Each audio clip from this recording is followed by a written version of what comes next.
Best feature heritage మూవీగా ఈ అవార్డును Razakar movie సొంతం చేసుకుంది.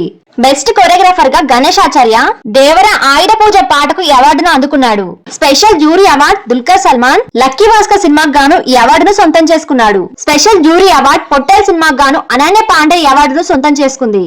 బెస్ట్ సపోర్టింగ్ క్యారెక్టర్ గా అనన్యం ప్రదీప్ గద్దర్ అవార్డును సొంతం చేసుకున్నారు. మన బలగం సినిమా కూడా ఈ గద్దర్ అవార్డును సొంతం చేసుకుంది. కమిటీ కూరల టీం కూడా ఈ అవార్డులను అందుకుంది. ఎస్జే సూర్య గారు సరిపడ సినిమాకు గాను తన ప్రతిభకు ఈ అవార్డు వరించింది. ఆస్కర్ విజేతలైన ఎంఎం కీరవాణి గారికి చంద్రబోస్ గారికి సత్కరించి అవార్డును ప్రదానం చేశారు. చైల్డ్ ఆర్టిస్టులను కూడా గద్దర్ అవార్డుతో ప్రోత్సహించి అభినందించారు. గీతా ఆర్ట్స్ ప్రొడ్యూసర్ అయిన అల్లు అరవింద్ ను కూడా ఈ అవార్డు వరించింది. బెస్ట్ కమెడియన్ కేటగిరీలో సత్య అండ్ వెన్నెల కిషోర్ ఈ అవార్డును సొంతం చేసుకున్నారు. మన చిట్టి ఫరియా కూడా ఒక ర్యాంప్ సాంగ్ లో గద్దర్ అవార్డును పొందింది. తెలంగాణ ప్రభుత్వం కొంతమందికి స్పెషల్ అవార్డుతో సత్కరించింది. అవేంటో చూసేద్దాం. ఎన్టీఆర్ నేషనల్ అవార్డు నందమూరి బాలకృష్ణకు ఈ అవార్డును సొంతం చేసింది. కాంతారావు అవార్డుతో విజయ్ దేవరకొండను సత్కరించింది.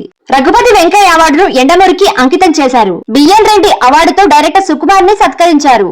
పైడి జయరాజ్ నేషనల్ అవార్డుతో డైరెక్టర్ మణిరత్నాన్ని సత్కరించారు. నాగిరెడ్డి చక్రపాణి అవార్డుతో అట్లూరి పూర్ణచంద్రరావును సత్కరించారు. ఇండస్ట్రీలో వివిధ రకాల విభాగాల్లో గద్దర్ అవార్డులు అందుకున్నారు. అంతా బానే ఉంది, కానీ ఈ అవార్డులు అందుకున్న వాళ్ళలో మన తెలంగాణ వాళ్ళ సంఖ్య చాలా తక్కువ. టాలీవుడ్ ఇండస్ట్రీలో కూడా మన వాళ్ళ ప్రాధాన్యత చాలా తక్కువ.